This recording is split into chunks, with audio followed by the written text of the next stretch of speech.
6 মাসের সন্তান রেখে বরাবরের মতো বাবার বাড়ি চলে এসেছিলাম। বিয়ের 1.5 বছর পর বাবার বাড়িতে প্রথম ফোন দিলাম আমাকে শ্বশুরবাড়ি থেকে নিয়ে যাওয়ার জন্য। বাবা গাড়ি পাঠিয়ে দিয়েছে। গাড়ি করে যাচ্ছি আর মনে মনে ভাবছি, যা ভুল করেছিলাম আজ তা শুধরে নিলাম। কারণ আজ থেকে ঠিক 1.5 বছর আগে আমার সাথে যা ঘটেছিল তা যেন কারোর জীবনে না হয়। যেভাবে আমি প্রথম দিন থেকে ঠকে এসেছি তা কোনো মেয়ের জীবনে না হয়। ভাবতে ভাবতে সেই দিনের কথা মনে পড়ে গেল। মিথ্যা বিয়ের দাওয়াত দিয়ে আমাকে নিয়ে গিয়ে সেই বিয়ের কনে যে আমি নিজেই হয়ে যাব তা আমি কখনো কল্পনাও করিনি। রাত 1টার দিকে আমার ফোনে কল আসে যখন আমি ঘুমে বিভোর। রিংটোনের শব্দে ঘুম ভেঙে গিয়ে ফোন হাতে নিয়ে দেখি নাফিস কল করেছে। এত রাতে নাফিস কল করেছে বলে আমি কিছুটা অবাক হয়ে ভাবতে লাগলাম। জীবনে যে ছেলে দিনের বেলা গফের সাথে কথা বলার পর সময় পেলে কল দেয়, সে আজ এত রাতে কল দিচ্ছে। নিশ্চয়ই ওর গফ আবার ওকে সন্দেহ করেছে, আর এজন্যই হয়তো কল করেছে আমাকে সন্দেহ দূর করার জন্য। এই মেয়েটাও না পারেও 2 দিন পর পর নাফিসের সাথে আমাকে নিয়ে সন্দেহ করতে, আর সেই সন্দেহ দূর করতে নাফিস রোজ রোজ কল করে। ওকে কলের ওপাশে রেখে আমাকে আবার কল দিয়ে কথা বলে যেই দেখে আমাদের কথা বলার ধরন বন্ধুত্বের মতোই, তখন তার গফ নামে আরোহীর সন্দেহ দূর হয়। এসব ভাবতে ভাবতে কল কেটে যায়। আমি ফোন রেখে দিতে লাগলেই আবার কল আসে। এবার আমি কলটা রিসিভ করি, আর কিছু বলার আগে ওপাশ থেকে নাফিস বলে ওঠে, আগামীকাল আমার সাথে দেখা করবি তুই? ওকে, আমাদের গ্রামের ওই মোড়ের উপর চলে আসিস তাহলে। না, মোড়ের উপর না, শহরে আসবি তুই। মানে? তোর যতবারই প্রয়োজন হয় ততবারই তো আমাদের মোড়ের উপরই এসে দেখা করে যাস। আর আমি যদি ভার্সিটিতে যাই তখন মাঝে মাঝে শহরে দেখা হয়, কিন্তু আমার তো এখন শহরে যাওয়া নাই, কারণ ভার্সিটি বন্ধ। এত কিছু আমি জানি না। তুই কাল আসবি, আসবি আসবি, এই আমার শেষ কথা। কি আর করা যাবে? আমি অনেক না না করেও ওর অনুরোধের কাছে হার মেনে রাজি হলাম। রাজি হওয়ার পর ও আমাকে আরও বলল, শোন, তুই কাল শাড়ি পরে আসবি, খোপায় ফুল নিবি। এই কথা শুনে তো আমি অবাক। হঠাৎ আমি শাড়ি পরে আসতে বলেন কেন? কখনো তো এমন করে বলেনি। তাই আমি জিজ্ঞেস করলাম, কী জন্য? তখন ও বলল, বিয়ে করব। মানে? আরে কিছু না। বুঝলাম, আগামীকাল ও আরোহীকে বিয়ে করবে, তাই সেজেগুজে যেতে হবে। আফটার অল বান্ধবী বলে কথা। যাই হোক, কথা শেষ করে ঘুমিয়ে পড়লাম। সকাল সকাল উঠে আলমারি থেকে আম্মুর শাড়ি চুজ করতে লাগলাম যে কী পরবো। একটা শাড়ি পছন্দ হলো, যেটা আম্মুর ইয়াং কালার শাড়ি, মেরুন কালারের একটা জামদানি। শাড়ি খোঁজা দেখে আম্মু কারণ জিজ্ঞেস করলো। আমিও বললাম বন্ধুর বিয়ে খেতে যাব। আম্মু তখন বলল, এই শাড়িটা পরে তোকে দারুণ মানাবে। শাড়ি পরে আমি হালকা করে সেজে নিলাম। কানে ছোট্ট একটা ইয়ারিং, গলায় একটা সিম্পল হার, চোখে কাজল, আর যেহেতু শাড়িটা ডার্ক মেরুন তাই আমি হালকা কালার লিপস্টিক মানে নোট কালার লিপস্টিক ইউজ করলাম। ব্যাস, সাজ শেষ। বাড়ি থেকে রিক্সা করে বড় রাস্তার মোড়ে এসে দাঁড়িয়ে আছি। অনেকক্ষণ ধরে গাড়ির জন্য অপেক্ষা করছি, কিন্তু পাচ্ছি না।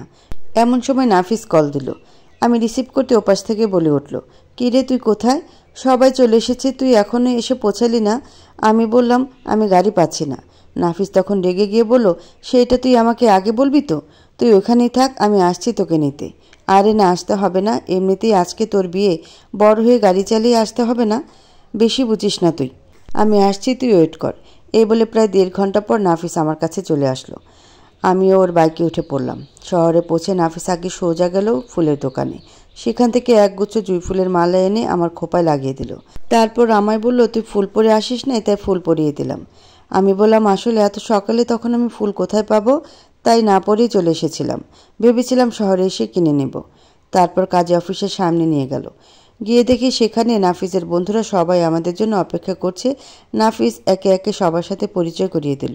নাফিসের বন্ধু সজীব ভাইকে আমি আগে থেকে চিনতাম, মানে ফেবুতে কথা হতো, কখনো সামনাসামনি দেখি নাই। আজ প্রথম সামনাসামনি কথা হলো, কিন্তু এত কিছুর পরেও আমি বারবার এদিক ওদিক বউকে খুঁজছিলাম। কোথাও দেখতে না পেয়ে ভাবলাম হয়তো ভেতরে বসে আছে। ভেতরে গিয়েও বউকে কোথাও দেখলাম না। নাফিস আমাকে কাজের টেবিলের সামনে চেয়ারে বসালো, পাশে ও নিজেও বসলো। বিয়ে পড়ানো শুরু করলে আমি তখনই ভেবে যাচ্ছি বউ কোথায়। তারপর ভাবলাম হয়তো বিয়ের সময় তো বর বউ আলাদা রুমে বিয়ে পড়ানো হয়, তাই হয়তো আরোহী বাড়ির ভেতরে আছে। এই জন্য আমি আর কোনো গুরুত্ব দিলাম না। কিন্তু বিয়ে পড়ানোর সময় যখন কনের নাম নেওয়া হলো, আমি যেন আকাশ থেকে পড়লাম। কারণ কনের নাম মিশমি, মানে আমার নাম বলা হয়েছে। আমি অবাক হয়ে নাফিসের দিকে তাকিয়ে বললাম, এসব কি হচ্ছে? সব পরে বলছে, আগে বিয়েটা হয়ে যাক। বিয়েটা হয়ে যাক মানে? আরোহীর নাম নেওয়া বাদে আমার নাম কেন নেওয়া হলো? আমি চেয়ার থেকে উঠে গিয়ে বললাম, আরোহী কোথায়? আরোহী আরোহী বলে ডাকতে লাগলাম। নাফিজা চেয়ার থেকে উঠে আমার দু কাঁধে হাত রেখে বলছে, মিশমি শান্ত হ, আমি বলছি সব। তখন ও আমায় বলছে যে, তুই তো জানিসই আমার আর আরোহীর কয়েকদিন আগে ব্রেকআপ হয়ে গেছে। কি বলবো আর ওর কথা, তারপরও আমার জেনা হারাম করে দিচ্ছে ও। আমি ওর থেকে মুক্তি চাই, একটু শান্তি চাই, ভালোভাবে বাঁচতে চাই। আমি জানি আমি একমাত্র তোর সাথেই ভালো থাকবো, কারণ তোর আর আমার চিন্তাভাবনা মিল পড়ে। এই জন্য আমি তোকে বিয়ে করতে চাই, প্লিজ বিয়েটা করে নে। আমি ওর কথা শুনে অবাকের চরম সীমায় পৌঁছে গেলাম। চিৎকার করে বললাম, আমার থেকে একবারও জানতে চেয়েছিস যে আমি তোকে বিয়ে করতে চাই কি না? আমার কোনো পারমিশন না নিয়ে তুই কেন এসবের আয়োজন করেছিস? কেন আমাকে মিথ্যা বলেছিস? তুই ভাবলি কি করে আমি তোকে বিয়ে করব? তোকে আমি বন্ধু ছাড়া অন্য কিছু কখনোই ভাবি নাই। আর এক মুহূর্তও না, আমি এক্ষুনি এখান থেকে চলে যাব। এই বলে আমি যাওয়ার জন্য পা বাড়িয়েছি। নাফিস এসে আমার সামনে দাঁড়িয়ে আমাকে আটকে দিয়ে বলল, প্লিজ মিশমি, প্লিজ তুই যাস না। তুই তো বলতিস বল যে বন্ধুর বিপদে বন্ধুই পাশে থাকে। আজ আমি বিপদে পড়েছি, তুই আমার পাশে থাকবি না? কিসের বিপদ? এটাকে বিপদ বলে? ব্রেকআপ হয়েছে তো কি হয়েছে? এরকম ব্রেকআপ তো তোদের হাজার হাজার বার হয়েছে, আবার ঠিকও হয়ে গেছে, এবারও হবে। কিন্তু তাই বলে তুই, ধ্যাৎ, আমার মাথায় কিচ্ছু আসছে না, কার মধ্যে কি হচ্ছে এসব? আগের বারের ব্রেকআপ আর এখনকার ব্রেকআপ এক না, একেবারে বরাবরের মতো ওকে ছেড়ে দিয়েছি। আমি একেবারে ডিপ্রেশনের মধ্যে চলে গিয়েছি। আমাকে ডিপ্রেশনের মধ্যে ফেলে এভাবে চলে যাবি? আমি যে তিলে তিলে শেষ হয়ে যাব। আমাকে এসব থেকে বাঁচতে হলে, ওর থেকে দূরে থাকতে হলে আমাকে বিয়ে করতেই হবে। আমার লাইফে ও যাতে আর ফিরে আসতে না পারে তার জন্য আমাকে বিয়ে করতেই হবে। ওকে ফাইন, বিয়ে করতে হবে, ঠিক আছে। নিজের বাবা মাকে বল, তারা মেয়ে খুঁজে তোকে বিয়ে দেবে। এটা সম্ভব না। কেন? কেন সম্ভব না? আরে তুই বুঝতেছিস না কেন? আমার বড় ভাইয়েরই এখনও বিয়ে হয়নি। ওকে বিয়ে না দিয়ে আমাকে তো বিয়ে দেবে না। আমি আর কি বলবো কিছুই বুঝতেছি না। আমার মাথায় এখন কিছু আসতেছে না। ওইদিকে নাফিদ সহ ওর বন্ধুরাও একে একে নানা যুক্তি দেখিয়ে, ইমোশনাল নানা কথা বলে আমাকে বোঝানোর চেষ্টা করে যাচ্ছে। আমি তবুও রাজি হচ্ছি না দেখে এবার সজীব ভাই বলে উঠল, নাফিজের ভালো লাগা, জীবন মরণ এখন নাকি সব তোমার হাতে। দেখো, বন্ধু হয়ে বন্ধুর ক্ষতি তুমি চাও কি না? ওর জীবনটা নষ্ট হয়ে যাবে, তুমিই পারো একমাত্র ওকে বাঁচাতে। সবার কথা শুনতে শুনতে আমার মাথা পুরো হ্যাং হয়ে গেল। বারবার কানে বাজতে লাগলো, দেখো, বন্ধু হয়ে বন্ধুর ক্ষতি তুমি চাও কি না? ওর জীবনটা নষ্ট হয়ে যাবে, তুমিই পারো একমাত্র ওকে বাঁচাতে। শেষমেশ রাজি হয়ে গেলাম। নিজের ইচ্ছের বিরুদ্ধে গিয়ে বিয়েটা হয়েই গেল। বিয়ে শেষ হলে সব বন্ধুরা মিলে নাফিসকে বলে, বিয়ে তো হয়ে গেল, এবার তো খাওয়াতে হবে। তাই সবাইকে রেস্টুরেন্টে নিয়ে গেল। সবাই খাচ্ছে, কিন্তু আমার খাবার গলা দিয়ে নামবে না। খাবার প্লেটে হাত দিতেই ইচ্ছে করছে না। ভীষণ কান্না পাচ্ছে আমার। খাবার সামনে নিয়ে বসে আছি, তা দেখে নাফিস বলে উঠল, কী রে, খাচ্ছিস না কেন? খেয়ে নে। তখন নাফিসের এক বন্ধু বলে ওঠে, ভাবি মনে হয় তোর হাতে খাবার খাইয়ে নিবে। এইসব কথাতে আর কোনো রিয়েকশনই হচ্ছে না। শুধু বারবার মনে হচ্ছে আমি কি একটা ভুল করে ফেললাম। বাড়ির সবাইকে ফেস করব কিভাবে? বাবা মা কিভাবে রেট করবে? তারা অনেক কষ্ট পাবে। আমি এসব কি করে ফেললাম? এসব ভাবতে ভাবতে নাফিস আমাকে আস্তে করে ধাক্কা দিয়ে বলল, কি ব্যাপার, কোথায় হারিয়ে গেলি? ভাবনার ছেদ ঘটিয়ে আমি নাফিসের দিকে তাকালাম। নাফিস আবার খেতে বলল। আমি না করে দিলাম। তারপরও ও নিজের হাতে করে আমাকে জোর করে কয়েকবার খাইয়ে দিল। রেস্টুরেন্ট থেকে বের হয়ে নাফিস এবার বলল, চল আমরা এবার ঘুরতে চলে যাব কক্সবাজার। আমি বললাম, না, আমরা ইনমেচিউর ছেলে মেয়ে নয় যে পালিয়ে যাব। বিয়ে যখন করিয়ে ফেলেছি, আমরা সোজা বাড়ি গিয়ে উঠব। প্রথমে আমরা আমার বাড়ি যাব। কি আর করবে নাফিস? প্রথমে একটু অসম্মতি জানালেও পরে ঠিকই যেতে রাজি হলো। তাই সোজা আমার বাড়ি গেলাম। বাড়িতে ঢুকে যখন সবাইকে বললাম আমি নাফিসকে বিয়ে করেছি, ব্যাস শটাং করে গালে একটা থাপ্পড় পড়ল আমার। আমি গালে হাত দিয়ে মাথা নিচু করে দাঁড়িয়ে আছি। অনেক বকাঝকা দিয়ে শেষ পর্যন্ত বাড়ি থেকে বের করে দিল। বলল, আমাদের পরিবারের মেয়েরা তো দূরে থাক, আমাদের বংশের কোনো মেয়ে আজ পর্যন্ত এমন কাজ করেনি। তুই যখন করে ফেলেছিস, তাহলে আজ থেকে তোর সাথে আমাদের সব সম্পর্ক শেষ। যাকে ভালোবেসে আমাদের এতদিনের ভালোবাসা ভুলে গিয়েছিস, তার সাথে বেরিয়ে যা। তোর যা কিছু আছে সব নিয়ে চলে যা। ব্যাস, নাফিসের ইগোতে লেগে গেল। ও আমার হাত ধরে বাড়ি থেকে বের হয়ে আসলো। বলল, কিচ্ছু নেওয়া লাগবে না, আমার যথেষ্ট সামর্থ্য আছে সব কিছু কিনে দেওয়ার। বাইকে উঠে চলে যাচ্ছি, কিন্তু বাড়ির দিকে তাকিয়ে রয়েছি। সারা রাস্তা কাঁদতে কাঁদতে গিয়েছি। ৪৫ মিনিট পর আমরা নাফিসের বাড়ির এসে পৌঁছালাম। বাইক থেকে নেমে ওদের বাড়ির দিকে তাকালাম। টিনের চাল ও টিনের বেড়া দেয়া, মেঝে পাকা ৩টা বড় বড় ঘর। অবশ্য এদের এলাকাতে যখন প্রবেশ করেছি তখন থেকেই দেখলাম গ্রামের অধিকাংশ বাড়ি টিনের বেড়া দেওয়া ও পাকা করা মেঝে। এদেরও এরকম। নাফিসের বাড়িতেও সেই একই ঝামেলা হলো। নাফিসের বাবা মাও ভীষণ বকা দিচ্ছে। আমি নাফিসের এক পাশে দাঁড়িয়ে আছি। এদিকে নাফিসের বড় চাচা চাচিরাও চলে এসেছে।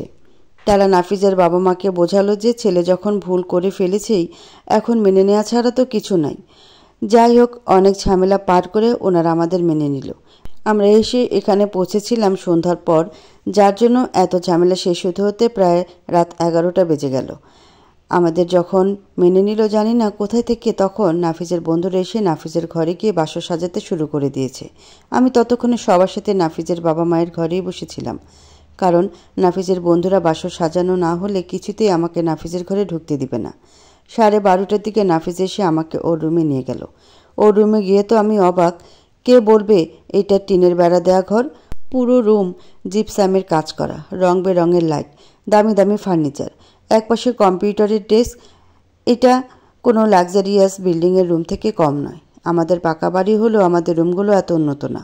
খাটের দিকে তাকিয়ে দেখলাম সিম্পল করে খাটটা সাজিয়ে দিয়ে গেছে ওরা বন্ধুরা। বিছানার পাশে ফুলের পাপড়ি দিয়ে লাভ শেপ করে মাঝে আমাদের দুজনের নামে প্রথম অক্ষর N+M দেওয়া। বিয়েটা যদি স্বাভাবিকভাবে হতো তাহলে হয়তো এসব সাজসজ্জা দেখে ভালো লাগতো, কিন্তু আমার এসব মোটেও ভালো লাগছে না। নাফিস দরজা বন্ধ করে দিয়ে এসে ড্রেস চেঞ্জ করতে অনেক রাত হয়ে গেছে, ঘুমিয়ে পড় এই বলে ও গিয়ে বিছানায় শুয়ে পড়ল। আমি ওভাবেই দাঁড়িয়ে রইলাম। তা দেখে নাফিস আবার ওই কথা বলল। তখন আমি বললাম, আমি শাড়ি পরে কখনো ঘুমাই নাই। শাড়ি কেন, আমি কখনো সালোয়ার পরেই ঘুমাই নাই।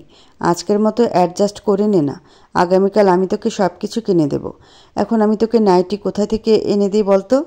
আমি আর কিছু বললাম না, গিয়ে খাটের এক পাশে শুয়ে পড়লাম। কিন্তু কিছুতেই ঘুম আসছে না।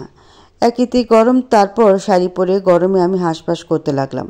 নাফিস আমার এমন অবস্থা দেখে বলল, কোনো সমস্যা? আমি বললাম, প্রচুর গরম লাগছে, গোসল করতে পারলে শান্তি হতো।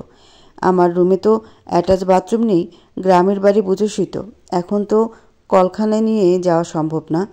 একটা বুদ্ধি দিচ্ছি, তুই শাড়ি খুলে ব্লাউজ আর পেটিকোট পরে ঘুমা, তাহলে একটু আরাম পাবি। পাগল নাকি? তোর সামনে আমি এভাবে ছিছি? আমার দ্বারা হবে না। এতে ছিছি করার কি আছে? আমি তো এখন তোর স্বামী। আমার সামনে এভাবে থাকলে কি আর না থাকলে কি? আমি তাও পারবো না। যাই হোক, একটা কাজ কর, তোর একটা টি-শার্ট দে, আমি টি-শার্ট আর পেটিকোট পরে শুয়ে পড়বো, তাও আরাম হবে। নাফিস উঠে গিয়ে আলমারি থেকে ওর একটা টি-শার্ট বের করে দিল। আমি তখন বললাম, বাইরে যা, আমি চেঞ্জ করব। কি, এখন এত রাতে আমাকে বাইরে যেতে হবে? হ্যাঁ, যাবি। নাফিস তখন দুষ্টুমির ভঙ্গিতে বলছে, আরে বাইরে যাওয়া লাগবে কেন? আজ তো আমাদের বাসর রাতই। আমি তো আমার বউকে একটু দেখতেই পারি, চাইলে আদরও করতে পারি। আমি নাফিসের এমন কথা শুনে একটু ভয় পেয়ে গেলাম। ভাবলাম এখন বুঝি ও আমার উপর স্বামিত্ব ফলাতে আসবে। আমার মুখ শুকিয়ে যাওয়া দেখে নাফিস হয়তো বুঝতে পেরেছে, তাই স্বাভাবিক হওয়ার জন্য হাসতে হাসতে বাইরে যেতে যেতে বলছে, এখন বাইরে যাচ্ছি ঠিকই, কিন্তু পরের বার আমার সামনে চেঞ্জ করতে হবে। হাহা করে হেসে দিয়ে বলল। মন মেজাজ ভালো নেই, তাই আমি আর কিছু বললাম না। তা না হলে অন্য সময় হলে কিল ঘুষি মেরে দিতাম। সকাল থেকে যা ঝড়ঝাপটা গেল, মন মেজাজ ভালো নাই, তাই কিছু বললাম না। যাই হোক, আমি চেঞ্জ করে নাফিসকে ভেতরে আসতে বললাম। নাফিস ভেতরে এসে বলল, আমাকে দেখে কি এতই বাজে ছেলে মনে হয় যে আমি তোর অনুমতি ব্যতীত তোকে টাচ করব? অবশ্যই তুই আমার ওয়াইফ, একদিন না একদিন তো টাচ করতেই হবে। এটা বলে নাফিস আমার দিকে তাকিয়ে একটা ডেভিল মার্কা হাসি দিয়ে শুয়ে পড়ল। আমাকে শুয়ে পড়তে বলল। নাফিস বিছানার ডান কর্নারে শুয়েছে আর আমি বিছানার বাম কর্নারে গিয়ে শুয়ে পড়লাম। রাতে দূরত্ব বজায় রেখে ঘুমালেও সকালে দেখি আমি নাফিসকে ঝাপটে ধরে ঘুমাচ্ছি। ঘুমের মধ্যে কখন যে ওর কাছে চলে গিয়েছি, বাম কাঁধের উপর মাথা রেখে আমার এক পা ওর পায়ের উপর দিয়ে ওকে জড়িয়ে ঘুমিয়েছিলাম। আর পেটিকোট একদম হাঁটু থেকে অনেক ওপরে উঠে এসেছে। পেটিকোটের আর দোষ কি? যেখানে প্লাজোই হাঁটুর উপরে উঠে আসে, ঢিলেঢালা টি শার্টও আর ঠিক নেই, সেও পেটের উপরে উঠে সাদা চামড়ার পেট উন্মুক্ত করে দিয়েছে। আসলে ঘুমিয়ে গেলে আমার আর কোনো হুঁশ থাকে না।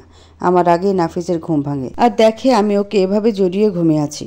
আমার ঘুম ভেঙে যাবে বলে ও আর আমাকে সরিয়ে দিয়ে উঠে যায়নি। ওর মনের মধ্যে হচ্ছে যে আমিও মিশমিকে জড়িয়ে ধরি, আর একবার মনে হচ্ছে না থাক। এমন কনফিউশনে থাকতে থাকতে ও নিজেও আমাকে জড়িয়ে ধরে আবার ঘুমিয়ে পড়ার ভান ধরে থাকলো। আসলে ছেলে মানুষ নিজেও কন্ট্রোলে নিজেকে রাখতে চাইলেও বউ যদি এভাবে তাকে সুযোগ দেয়, তাহলে কি আর নিজেকে কন্ট্রোল রাখতে পারে? নাফিজের ক্ষেত্রেও তাই হলো। আমি ঘুম থেকে জেগে উঠতেই দেখি আমরা দুজন এইভাবে শুয়ে আছি। আমি এক ঝটকায় ওর থেকে নিজেকে ছাড়িয়ে নিয়ে সরে আসলাম। নাফিজও তাকিয়ে ফেলল। এদিকে আমি ছাড়িয়ে নিয়ে বিছানায় হাঁটু উঁচু করে পা রাখতেই পেটিকোট আরও নিচে নেমে আসতেই আমি এক লাফে শোয়া থেকে উঠে বসে পেটিকোট টেনে পা ঢেকে দিলাম। নাফিজও শোয়া থেকে উঠে আমার পাশে বসে। আমি লজ্জায় ওর দিকে তাকাতেই পারছি না।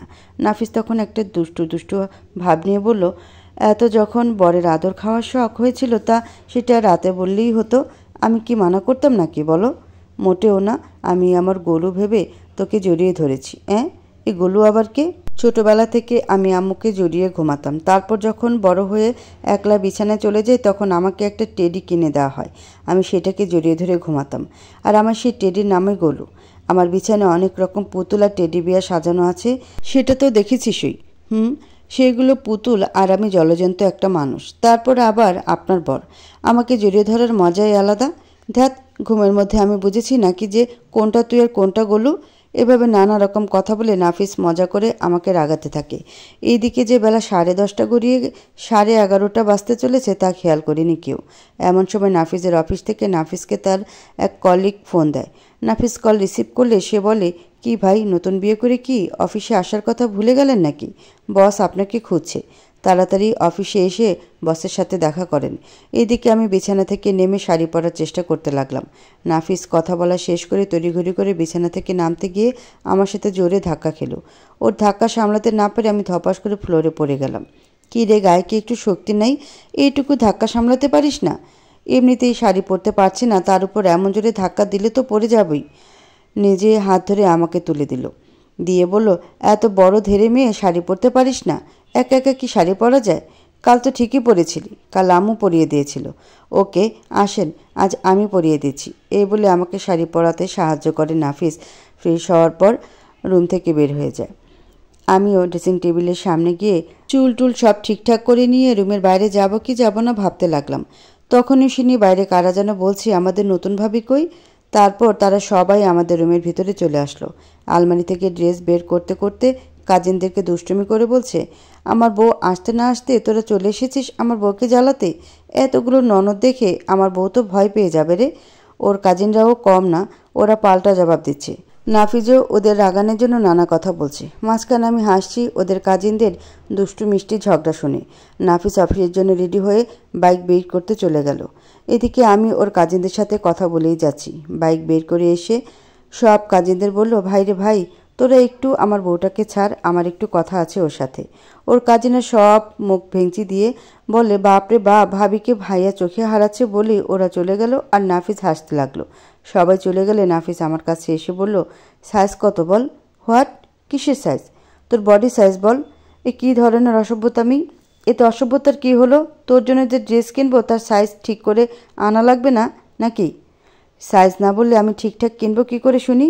আমি সাইজ বলে নাফিস তাড়াহুড়ো করে বেরিয়ে গেল। আর বিড়বিড় করে বলছে, মেয়ে মানুষ যে কেন এত নেগেটিভ ভাবে।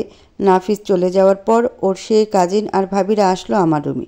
হঠাৎই বাইরে থেকে নাফিজের মা আমাদের রুমে থাকা এক ভাবিকে ডেকে বাইরে যেতে বললে উনি চলে গেলেন। কিছুক্ষণ পর একটা শাড়ি হাতে ওই ভাবিটা আমার রুমে এলেন আর বললেন, চাচি তোমাকে এই শাড়িটা গোসল করে পরতে বলল। আমি তাকে জিজ্ঞেস করলাম, এটা কার শাড়ি? উনি বললেন, এটা নাকি নাফিজের মায়েরই শাড়ি। আমার এখানে কোনো ড্রেস নেই বলে এখন এটা পরতে দিলেন। চলো তোমাকে গোসলখানাটা দেখিয়ে দিয়ে আসি। এত বেলা করে কেউ থাকে? সকাল সকাল গোসল সেরে নিতে হয়, জানো না নাকি? ভাবিটা আমায় বলল। আমি কি বলবো কিছুই বুঝতে পারছি না। সবে কাল এসেছি, তাও সন্ধ্যার পরে। কোথায় কি আছে আমি কি চিনি নাকি? ভাবির সাথে করে নিয়ে গোসলখানা দেখিয়ে দিলেন। কাল থেকে শাড়ি পরে আমি যে গরমে অস্বস্তিতে ভুগছিলাম, আজ গোসল করে আমার প্রচণ্ড শান্তি লাগছে। রুমে এসে ফ্যান ছেড়ে দিয়ে চুল শুকাতে বসলাম। এদিকে পেটের মধ্যেও খিদেতে চুচু করছে। এই যে এত বেলা হয়ে গিয়েছে, আমি এখনো কিছু খাইনি। ফোনে ঘড়ি দেখে দেখলাম 12:30 বেজে গেছে। নাফিজের সাথে সেই যে গতকাল দুপুরে রেস্টুরেন্টে সবাই মিলে খেয়েছি, ওই খাওয়াই। গতকাল রাতেও কিছু খাওয়া হয়নি। এটা তো আর আমার বাড়ি না যে আম্মুকে গিয়ে বলবো ক্ষুধা লাগছে খেতে দাও। নাফিজের মায়ের সাথেও এখন ওভাবে ফ্রি হই নাই। এমনিতে উনি রেগে আছেন আমাদের এভাবে বিয়ে করার কারণে, তাই রুমের বাইরে যাওয়ারও সাহস নাই। ওনাকে ফেস করতে ভয় লাগছে। নাফিজের উপর অনেক রাগ হচ্ছে। তাড়াতাড়ি অফিসে যাওয়া লাগবে বলে আমার কথা না ভেবে উনি খেয়ে দিয়ে তাড়াহুড়ো করে বেরিয়ে গেল। এইসব ভাবতে ভাবতে নাফিজের আম্মু মানে আমার শাশুড়ি আমাদের রুমে খাবারের থালা নিয়ে আসলেন।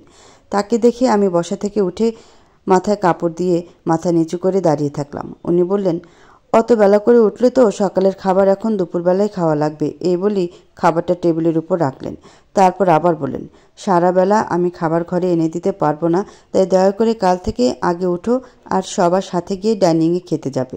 তা রান্নাবান্না ঘরের কাজকাম পারো তো, নাকি সারাক্ষণ আমার ছেলের সাথে প্রেমই করে গেছো? আমি বললাম, মোটামুটি একটু পারি, তবে আপনার থেকে সব শিখতে চাই। জানি না আমার উত্তর ওনার ভালো লাগলো নাকি খারাপ। উনি বলল, সারাক্ষণ আমার ছেলের সাথে পীড়িত করলে আর এসব শিখবে কোথা থেকে? আমার কি এত সময় আছে সব শেখানোর? যাই হোক, লাঞ্চ ব্রেকে নাফিস আবার খেতে আসবে, যাই এখনও রান্না বাকি আছে করি গিয়ে। 11টার মধ্যে সব রান্না শেষ করতে হবে। উনি চলে গেলে আমি বিড়বিড় করে বলতে থাকলাম, প্রেম আর করলাম কই? প্রেম তো আপনার ছেলে করতো আরোহীর সাথে। এই কথা শুনলে আরোহী শোনা উচিত, আমার না। খাওয়া দাওয়া শেষ করে আমি প্লেটটা নিয়ে রান্নাঘরে গেলাম। প্লেটটা রেখে ভয়ে ভয়ে ওনাকে বললাম, আমি কি কোনো কাজ করে দেব? রান্না করতে করতে উনি আমার দিকে তাকালেন আর বললেন, কাজ করতে চাও? আমি বললাম। উনি আমাকে বললেন, ওই যে ওই গামলাটা নাও, আর ওইখানে যে কন্টেনারটা দেখছো ওখান থেকে 1 কোটা চাল নিয়ে এই গামলা রাখো।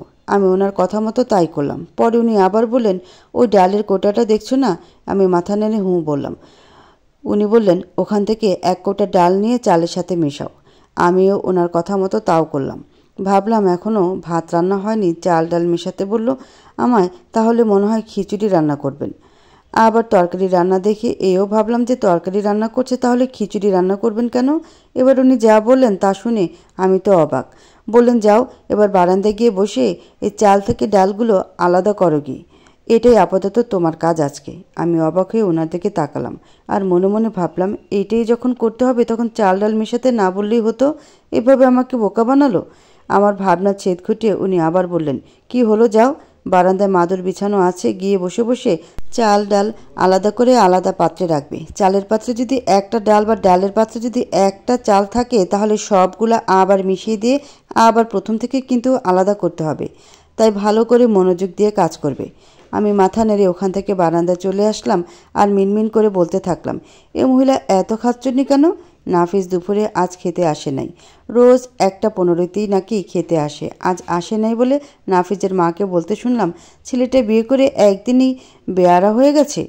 সেই কখন থেকে আমি চাল থেকে ডাল আলাদা করার চেষ্টা করেই যাচ্ছি, সবগুলো আর আলাদা করা লাগেনি। তার আগে শাশুড়ি এসে নিয়ে গেছে। আমি রুমে এসে বিছানা চিৎপটাং হয়ে শুয়ে পড়লাম। বসে থাকতে থাকতে পিঠ কোমর ধরে গেছে। কখন ঘুমিয়ে পড়েছি ঠিক পাইনি।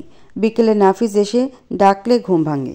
ঘুম ভাঙতেই নাফিস উত্তেজিত হয়ে বলে, কি ব্যাপার, এই অসময়ে শুয়ে আছিস, শরীর খারাপ করছে নাকি? বলেই আমার কপালে হাত দেয়। আরে না, দুপুরে খেয়ে দিয়ে একটু বিছানায় শুয়েছি, কখন ঘুমিয়ে পড়েছি টেরই পাইনি। শোয়া থেকে উঠে বসতেই নাফিস অনেকগুলো শপিং ব্যাগ বিছানার উপর দিল। নিজেও বিছানায় বসতে বসতে বলল, দেখ পছন্দ হয় কিনা আর সব ঠিকঠাক আছে কিনা। আমি সব ব্যাগ খুলে খুলে দেখলাম। ও আরেকটা ব্যাগ আলাদা করে আমার হাতে দিয়ে বলে, এই যে নেন আপনার নাইটি, যেটা ছাড়া আপনার গত রাত ঘুমই হচ্ছিল না। আমি ব্যাগ খুলে যা দেখলাম ওর সামনে আমার ভীষণ লজ্জা লাগছিল। নাফিস দুষ্টু দুষ্টু হাসি দিয়ে বলে, রাতে তোকে এইটা পরে দেখলে তো আমার মাথাই ঠিক থাকবে না রে। আমি কি বলবো, লজ্জায় আমি মাথা নিচু করে রইলাম। নাফিস সেটা বুঝতে পেরে কথা পাল্টালো, বলল, মেয়েরা শপিং করতে ভালোবাসে, তাই ভাবলাম আমি অল্প কিছু কেনাকাটা করে নিয়ে আসছি, বাকিগুলো তোকে সাথে নিয়ে করব। এখন আপাতত পড়তে পারিস, এই জন্য এইগুলো নিয়ে আসলাম। তা না হলে ওই গতকালকে শাড়ি পরেই তো থাকা লাগবে। এই বলি আমার দিকে তাকাতেই বলে ওঠে, আরে তুই এই শাড়ি কোথায় পেলি? আমি বললাম, আন্টি দিয়েছে। ও আচ্ছা, শোন, চটপট রেডি হয়ে নে তো। কেন? তোকে ফুচকা খাওয়াতে নিয়ে যাব, একটু ঘুরবো, তারপর বাকি শপিংগুলো একসাথে করব। আমি প্রথমে যেতে চাইলাম না। নাফিস জোর করাতে উঠে গিয়ে ফ্রেশ হয়ে ওর আনা একটা ড্রেস পরলাম। ড্রেসিং টেবিলের সামনে দাঁড়িয়ে সব ঠিকঠাক আছে কি না দেখে নিচ্ছি। নাফিস ফ্রেশ হয়ে এসে পেছন থেকে আমাকে জড়িয়ে ধরে আমার কাঁধের উপর মুখ রেখে বলে, তোকে অনেক সুন্দর লাগছে। আচমকা নাফিসের এমন করাতে আমি অনেক অবাক হলাম। নিজেকে ওর থেকে ছাড়িয়ে নিলাম। নাফিস ছেড়ে দিয়ে রেডি হতে লাগলো। বাইকে করে নাফিস আমাকে অনেক জায়গায় ঘোরালো। দুইজন ফুচকা খেয়ে রাতে শপিং করে বাড়ি ফিরলাম। রাতে সবার সাথে একসাথে ডিনার করলাম। তারপর নাফিসের বাবা আমাদের ওনার রুমে ডাকলেন।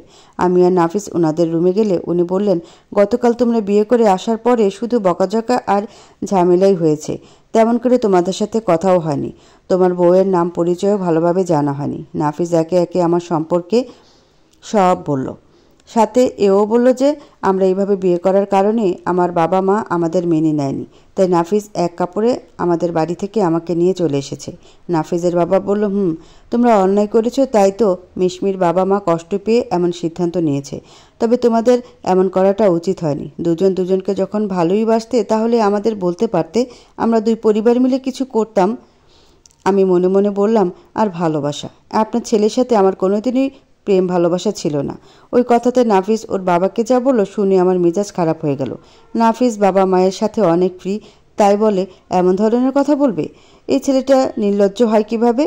নাফিস ওর বাবাকে বলে, আসলে আব্বু, আমরা দুজন দুজনকে এতটা ভালোবাসি যে দুজন এক মুহূর্ত দূরে থাকতে পারছিলাম না, তাই বিয়ে করে নিয়েছি। ওর বাবা নাফিসের এমন উত্তরের জন্য অপ্রস্তুত ছিল, তাই উনি আর কিছু বললেন না, আমাদের রুমে যেতে বললেন। রুমে এসে আমি নাফিসকে কিল খুশি মারতে মারতে বললাম, নির্লজ্জ ছেলে, মুখে কি কিছু আটকায় না নাকি? বাবার সামনে কেউ এমন কথা বলে? নাফিস হাসতে হাসতে বলে, দেখলি না? বাবা আর কোনো প্রশ্ন করলো না। বাবার মুখ বন্ধ করতেই তো এমন কথা বলেছি, তাই বলে কেউ এই কথা বলে?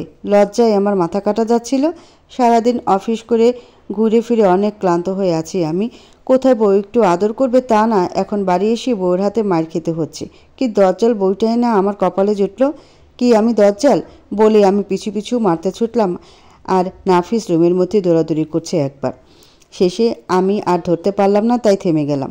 হয়েছে, যান এবার ফ্রেশ হয়ে শুয়ে পড়েন, অনেক রাত হয়ে গেছে। আমি আর কোনো কথা বাড়ালাম না, সোজা ফ্রেশ হতে চলে গেলাম।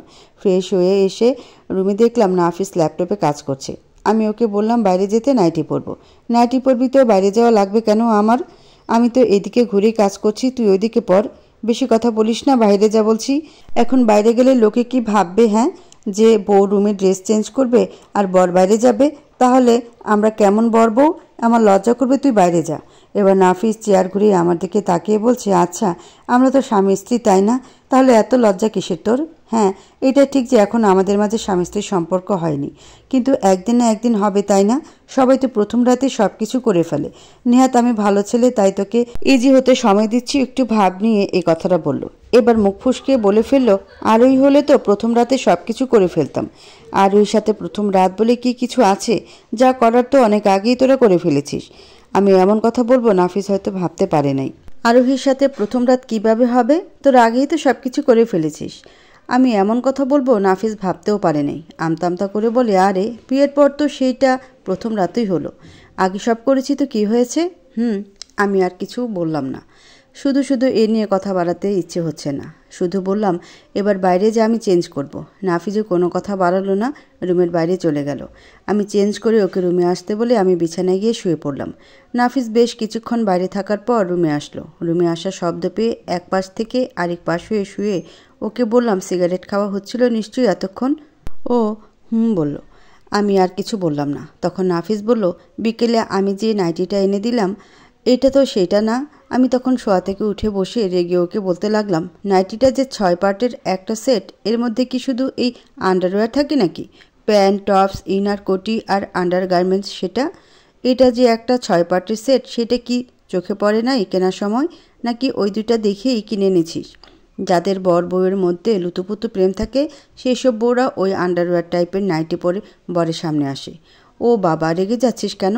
আমি পুরো সেট দেখেই কিনে এনেছি। তাহলে না জানার ভান করছিস কেন? আমি এখন সেখান থেকে এই প্যান্ট আর টপসটা পরেছি, যার জন্য আলাদা লাগছে, বুঝেছিস? বাকিগুলো রেখে দিয়েছি। বুঝেছি। আবার ল্যাপটপের ডেস্কে গিয়ে বসতে বসতে বলছে, ওই আন্ডার গার্মেন্টস নাইটিগুলো হানিমুনে গিয়ে পড়িস। কি হানিমুন? কিসের হানিমুন? বারে, আমার বউটা এত রেগে যাচ্ছে, এখন তার রাগ ভাঙানোর জন্য তাকে নিয়ে কক্সবাজারে হানিমুন করতে যাব না নাকি?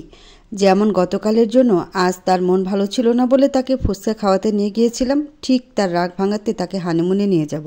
আমি কিছুক্ষণ ওর দিকে তাকিয়ে রইলাম, তারপর বললাম, তুই যে আসলেই একটা প্লে বয়, মেয়ে পটাতে তোর জুরি মেলা ভার। আশ্চর্য, এখানে প্লে বয়ের কী হলো? আমি প্লে বয় ছিলাম এক সময়, কিন্তু এখন আমি বউয়ের প্লেয়ার বয়। প্লেগ্রাউন্ডে বউকে তো আসল খেলা দেখাবো, কিভাবে মেয়ে পটাতে হয় তা তোর থেকে সকলের ক্লাস করে নেওয়া উচিত। তাহলে তো তোকে প্রথম ক্লাসে ভর্তি করানো উচিত। কেন? কেন আবার? তোর মতো রসকসীন মেয়ে আমি আমার জীবনে দেখি নাই। জীবনে একটা প্রেম করছিলি, তাও আবার ছ্যাঁকা খেয়েছিলি। তারপর তো ভয়ে আর কোনোদিন প্রেম করিস নাই। কিভাবে প্রেম করতে হয় তা তো তুই জানিসই না। এই জন্যই তো তোর এক্স তোর সাথে ব্রেকআপ করেছে। বেটা জোর বাঁচা বেঁচে গেছে, তা না হলে কপালে যে কী জুটত। ও তাই না? তুই বুঝি খুব প্রেম করতে জানিস? এই জন্যে বুঝি সোনিয়া, প্রিয়া, পুষ্পা, রত্না, জুলি এদের সাথে ব্রেকআপ হয়ে গিয়েছিল। রিসেন্টলি তো আরোহীর সাথেও ব্রেকআপ হয়েছে। আমার কথা শুনে নাফিজের মুখ শুকিয়ে গেল। তারপর বলল, ধুর, সবার সাথে শুধু টাইম পাস করার জন্য রিলেশন করেছিলাম, কারোর সাথে সিরিয়াসলি প্রেম করছি নাকি?